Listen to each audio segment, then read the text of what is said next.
Hello, my name is Shad. I'm with Birds and Bees Motor Parts. Thanks for joining me today for another meeting of MoPars Anonymous. Before I get started, I wanted to let you know I have some Birds and Bees Motor Parts stickers. If you want me to send you one, I will. I'll mail you one. If you want to email me at shadclatt@gmail.com and I will send you a cool Birds and Bees Motor Parts sticker. So cool. Today I want to talk about MoPar, or no car. This is my project car, 1971 Plymouth Road Runner. That's the one I'm working on. And I want to talk about what MoPar or no car means to me.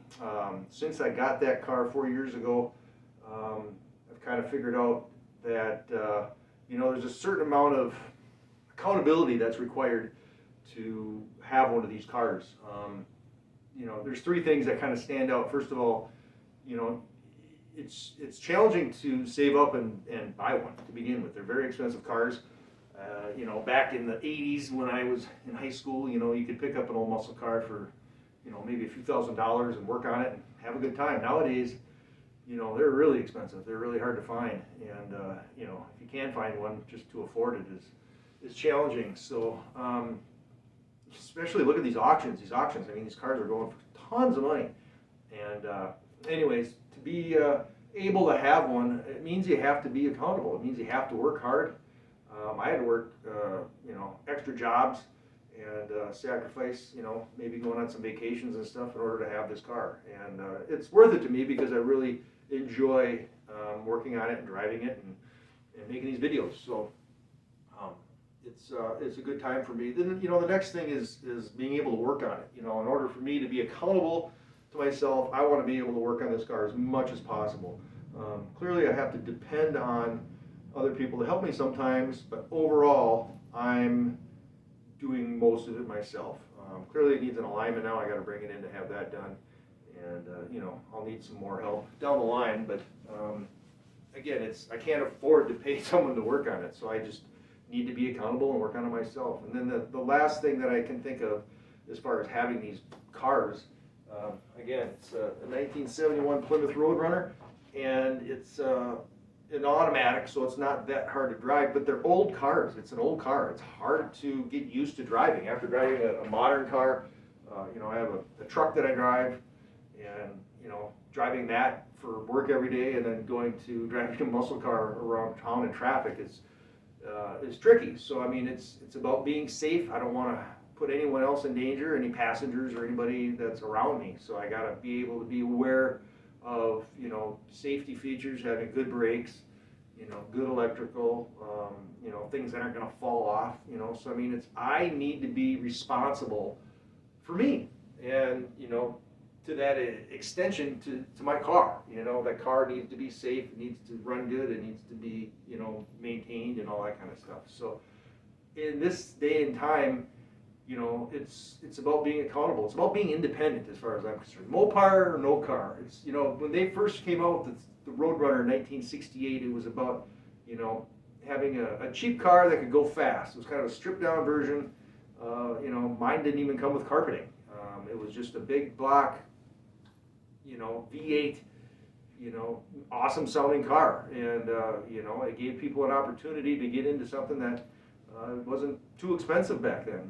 Clearly nowadays they're really expensive, but it's because of the rarity. It's not because of the auctions. The auctions are just showing what the demand and supply and demand is. You know what I mean? Like, they're rare, they're desirable. The 68 to 72, that was the peak of the muscle car era. After 72, they had to start tuning them down. I think it was even sooner than that. After 71, they had to start tuning them down, making them slower so the insurance companies would even insure them. And then gas went up, and it's just these cars kind of, tailed off a little bit, and that's what makes them rare today. That on top of the rust that ate them up, and how many got crushed, and there isn't that many left. And so being able to come up with one is I'm definitely blessed. It's not something that I would take for granted. And so yeah, that's why I'm sharing what I can share on these videos to help anyone else that might be interested. And again, it's about being accountable. It's about being, for me, it's about being a man and being independent. I don't like the idea of being a dependent, relying on outside whatever to get by in my life. I'm self-employed basically because I like to be independent. I don't like to depend on the government. I don't like to depend on an employer. I don't like to depend on someone to come and save me, because I've realized there's no one coming to save me. So it's a matter of taking control of my life the best that I can, and then obviously realizing what's out of my control too. So I want to get a little bit more into the whole idea of being independent. Back when I was in high school, you get that license, that driver's license, and it's just like, man, I am free. Well, you're free if you have a car. And back in high school, I felt, to me, like if I'm going to have a car, I need to have a muscle car.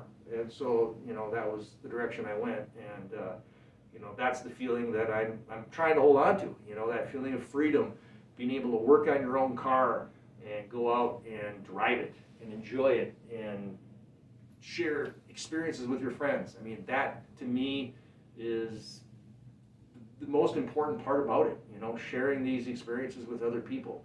MoPar, no car. I mean, you got Plymouth, you got Dodge. I mean, these guys came together and, worked together to come up with some cool cars. And, parts are interchangeable. You could take a 340 out of one and put it into another one, put a 440 in there, put a 426, you can switch them out. They got different, transmissions, and it's like you can, they're all together. We're all in this together, and it just, MoPar has that feeling of family. And I really like that. I like that feeling of like unity. And I'm hoping we can, as a society, get back to that where we're all in this together. We only do as well as, it's like the weakest link. My car is only as good as, if I can go super fast but I can't stop. What good is that? Again, I got these cool stickers, MoPar no car, shadclad@gmail.com. Again, I'm just going back to being accountable, being independent, and I think if I could give you any takeaways from this meeting today is that do something today to figure out how to be accountable to yourself. Learn something new.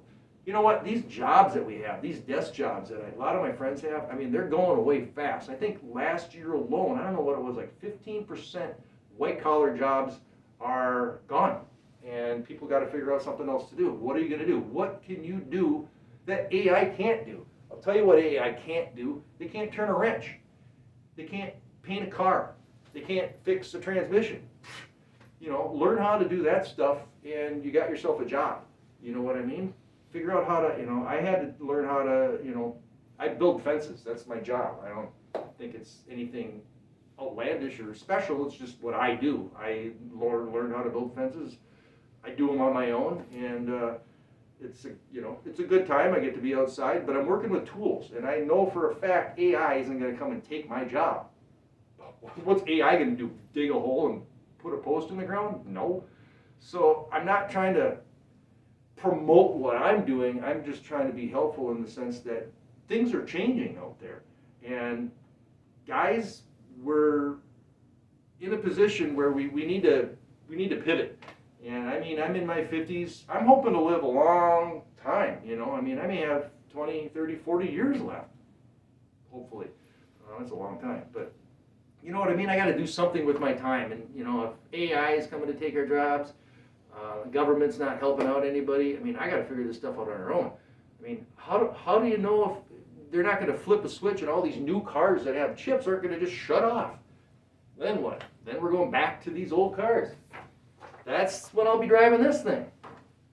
Gas mileage sucks, but at least I can get from A to B. If the chips all shut down and I can't drive my truck, I mean, who knows? So anyways, it's just about a part of being, like I said, independent, accountable, responsible, be honest, work hard. That's all there is to it. I mean, all this other stuff doesn't need to make it more complicated. That's all it is. Getting off my chair and go and learn how to do something today. Right now, I got to go learn how to replace a battery cable. I don't think it's going to be that hard. I got to disconnect it from the starter, and it's already disconnected from the battery. I think one more screw, and I can go in and replace that. But I got to figure it out. And so maybe that's the point that I'm trying to make today is we got to figure it out. We got to figure out how to live our best lives in the midst of chaos and in the midst of, like, you know, things getting weird. And I don't need to be, you know, waiting for, you know, some sort of handout or someone to say, oh, it's going to be okay. I'm going to be the one that's going to say it's okay, because I'm going to be the one that's going to handle this stuff. And I'm going to provide for my family. I'm going to provide for my friends. I'm going to do the best that I can to help people out. And I guess the reason for that is because when I needed help, somebody was there. So I learned how to be independent from being dependent, if that makes any sense. I got help, learned how to help myself. Now I get to help other people. So that's the point I'm trying to make today. MoPar or no car, it's about being independent. It's about being a man. It's about being honest. It's about working hard. It's about learning how to use tools to fix stuff. It's about learning how to get something, make something better. You know what I mean? Progress. Doesn't have to be perfect, but at least we're making progress. Start somewhere with something. You know, I didn't get to this car being a running, driving, awesome car day one. I mean, I had to spend a lot of time figuring out how to fix this, how to fix that. Oh crap, this broke. Now I can't drive it until I figure it out or pay somebody. And I just don't like paying people to do stuff. I'd rather do it myself. You know, and all that stuff, it translates over into other things. When something in the house needs to be fixed, I got tools, I know how to figure out stuff. You know, YouTube's awesome because we can watch a lot of videos on YouTube on how to fix stuff. I can't wait to get back in the shop, working on the car, doing that kind of stuff. I'm doing these videos now because it's cold and not totally awesome being out in 5-degree weather working on the car. So hopefully when it warms up here in the next couple of weeks, I can start doing some more fix videos and start driving the car some more, and we'll get some more exciting takes on that. So anyways, I appreciate you joining me today.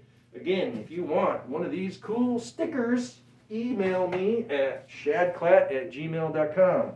Again, Birds and Bees Motor Parts. Thanks for joining me. Have a great day.